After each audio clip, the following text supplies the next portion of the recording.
Now, Ephesians chapter 2 says this. It says, in which you formerly walked according to the course of this world. Again, the Bible is telling us there is a course. There is a methodology. There is a subplot of this world. It says, before you entered the kingdom of God, you walked according to the course of this world. In the course of this world, you do this worldly things. So this world causes you to do things that are against God and actually against nature and against you. It says, according to the course of the world, according to the prince of the power of the air, the spirit that is now working in the sons of disobedience. So it says, this spirit, which is unseen, works in the seen in people who are disobedient. So this spirit causes people to disobey. When people are obedient to their parents, they are actually operating as a part of another system, not God's system. So there's a system in a place. There's a God of this world. The God of this world has blinded the minds of unbelievers so that they cannot see the truth. But Jesus said, I am the way, the what? The truth and the light. When you think about it, Jesus shows us how we can beat the system. He introduced to us how to beat the system. He said, this is the way the world operates, but this is how I operate. That's why he said, you have said that this is the way it is, but I say, why? Because he was introducing a new system. So you can beat the system. Tell the person next to you, say, you can beat the system. You can beat the system. Now, I'm going to tell you today 4 ways to beat the system. So we're going to talk now about how to beat the system. We established that the system exists, how it operates, but now we're going to talk about how to beat the system.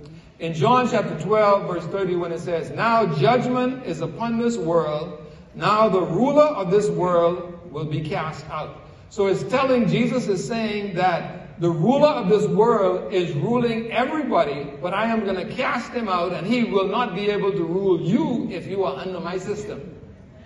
Are you with me? So you can choose not to be ruled by that system. You can enter God's system and you have a different ruler. You beat the system by, first of all, recognizing the system and understanding the system.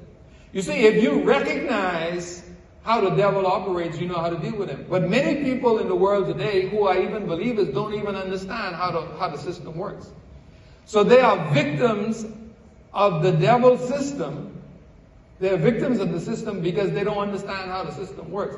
So you got to recognize the system, you have to understand how it works, and then you have to understand how to beat it.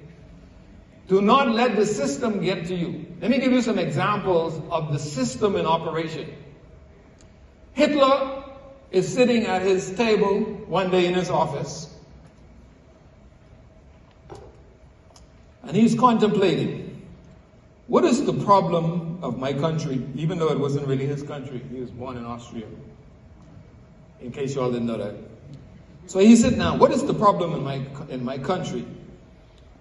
And so the other system gives him a suggestion. And he's sitting at his table, and this suggestion comes out of the spirit realm, because it didn't come from anywhere that made sense. This idea that he proceeded on could only come from demons. So he's sitting there, and this suggestion comes to him. The problem is the Jews.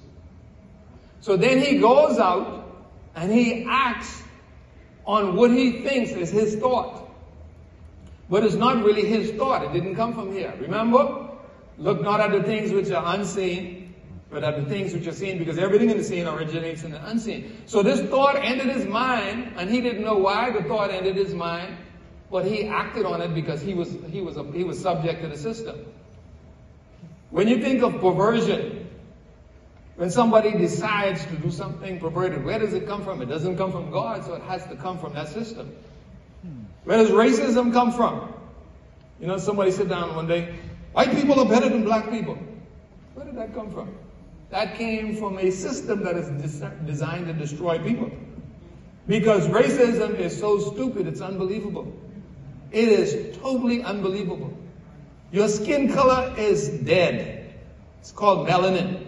It has no activity. It has no intelligence. So your skin color can't be better than another skin color because all of them are just inanimate. The skin color doesn't have a mind.